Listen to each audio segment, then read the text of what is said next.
Okay, so I guess that the Fallout 76 beta will come out in October. A bit late, but I'm not a marketing genius like Todd Howard.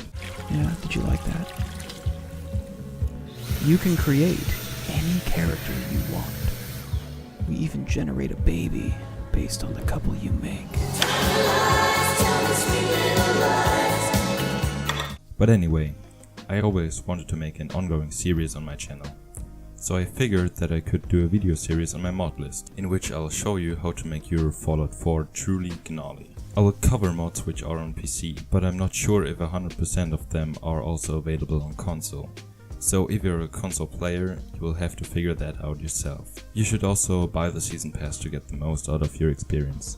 The Game of the Year edition is about 20 euros in most key stores after all. I won't exclude mods that require certain DLCs, although I will mention if a certain mod requires at least one of the 6 official DLCs. The high resolution texture pack is shit, so you won't need that, like ever. It's shit, a waste of time, don't download it. I won't guarantee that every single mod is 100% compatible with each other.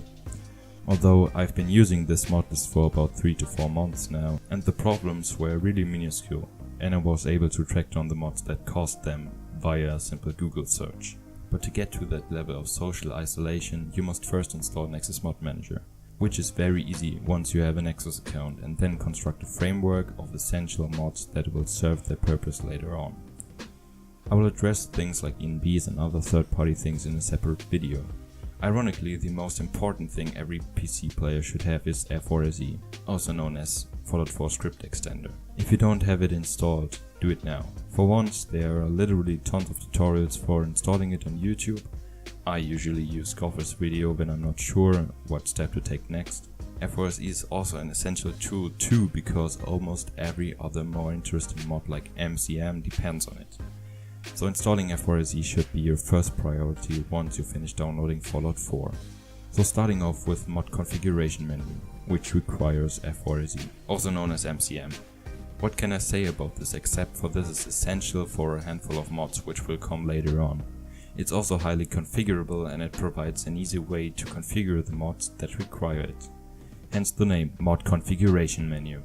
What else can I say? It's good, it receives constant updates, and it's also obligatory for every Fallout player in my opinion. Secondly, we have HUDFramework, which, as the name implies, delivers a framework for a lot of different HUD mods, which I will cover later.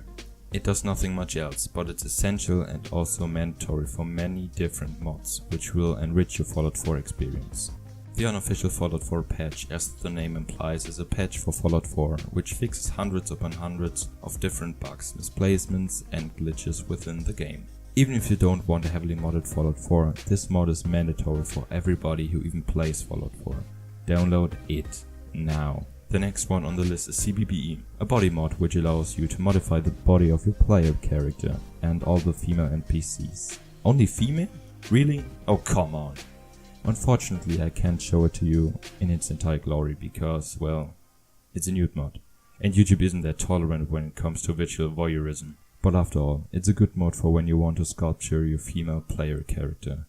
If you have one, which is probably true for 95% of all people who play Bethesda games.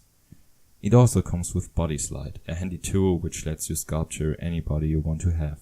I will link a video by Gopher, who made an in-depth coverage of the mod over here. The last one for today is AWKCR, aka Armor and Weapon Keywords Community Resource. It focuses on the armor crafting part of Fallout 4 and provides several workbenches as well as keywords for other mods to use. It will be important later on, just like every other mod on this list.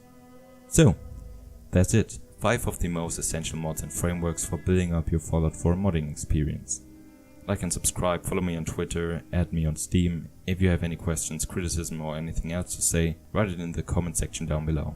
Until then, goodbye.